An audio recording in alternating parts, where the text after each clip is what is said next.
बृहस्पतिवार की कथा एक धार्मिक कथा है जिसे विशेष रूप से गुरुवार को पढ़ा जाता है। इस दिन भगवान बृहस्पति, गुरु ग्रह और भगवान विष्णु की पूजा का विधान है।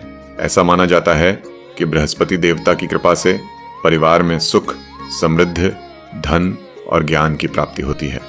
बृहस्पतिवार व्रत कथा। प्राचीन काल में एक ब्राह्मण दंपति थे। ब्राह्मण बहुत ही धर्मात्मा और सत्यनिष्ठ था, लेकिन वह निर्धन था। उसकी पत्नी हमेशा गरीब होने के कारण दुखी रहती थी। एक दिन वह ब्राह्मण देवी लक्ष्मी से प्रार्थना करने के लिए जंगल में चला गया। वहां उसे एक साधु मिला। साधु ने ब्राह्मण से पूछा, तुम इतने चिंतित क्यों हो? ब्राह्मण ने अपनी गरीबी का कारण बताया।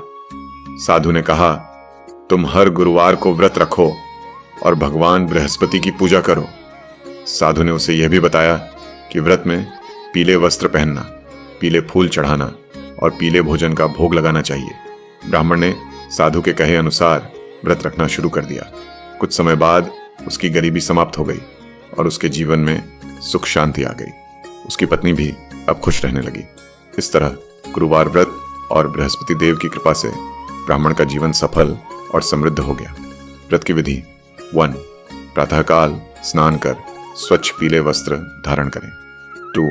भगवान विष्णु और बृहस्पति देव की प्रतिमा या चित्र के सामने घी का दीपक जलाएं। 3. पीले फूल, चने की दाल और पीले रंग की मिठाई चढ़ाएं। 4. बृहस्पतिवार व्रत की कथा सुने या पढ़ें। 5. दिन भर व्रत रखें और एक समय केवल पीला भोजन करें। 6. व्रत के बाद गरीबों और ब्राह्मणों को दान दें।